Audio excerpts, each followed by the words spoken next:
ಜಾನ್ಗೆ ಏನೋ ಒಂಥರ ಅನ್ನಿಸ್ತಾ ಇತ್ತು. ಸ್ಕೂಲ್ ಯಾವಾಗ ಲಾಕ್ಡೌನ್ ಆಯಿತು ಅವತ್ತಿನಿಂದ ದಿನರಾತ್ರಿ ಅವರ ಹಾಸ್ಟೆಲ್ನ ಹಿಂದೆಯಿಂದ ಯಾರೋ ಒಬ್ಬ ವ್ಯಕ್ತಿಯ ಜೋರಾಗಿ ಕಿರುಚುವುದು ಕೇಳುತ್ತಿತ್ತು. ಆಶ್ಚರ್ಯ ಏನಂದರೆ ಆ ಕಿರುಚೋ ಶಬ್ದ ಅವನಿಗೆ ಬಿಟ್ಟರೆ ಯಾರಿಗೂ ಕೇಳಿಸ್ತಾ ಇರಲಿಲ್ಲ.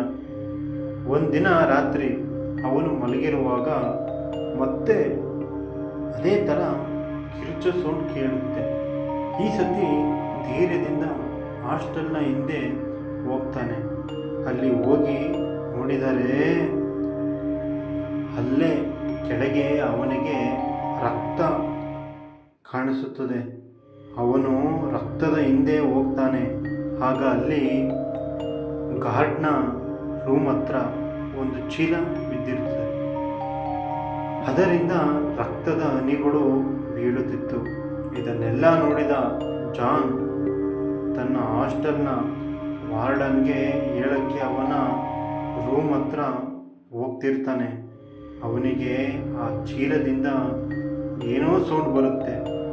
ಅವನು ಅಲ್ಲಿ ಏನು ನೋಡ್ತಾನೋ ಅದನ್ನು ನೋಡಿ ಅವರು ತುಂಬ ಹೆದರ್ಕೊಂಡಿದ್ದ. ಆಗ ಆ ಚೀಲದಿಂದ ಒಂದು ಕಟ್ ಆಗಿರುವ ಕೈಯೊಂದು ಜಿಗುತ್ತಾ ಅವನ ಹತ್ರ ಬರುತ್ತೆ. ಅದನ್ನು ನೋಡಿ ಕಿರಿಚಿಕೊಂಡು ಅವನು ಅಲ್ಲಿಂದ ಓಡೋಗ್ತಾನೆ. ಸ್ವಲ್ಪ ಹೊತ್ತು ಆದಮೇಲೆ ಅವನಿಗೆ ಆ ಚೀಲ ಪೂರ್ತಿ ಕೈಗಳಿಂದ ತುಂಬಿರಬೇಕು.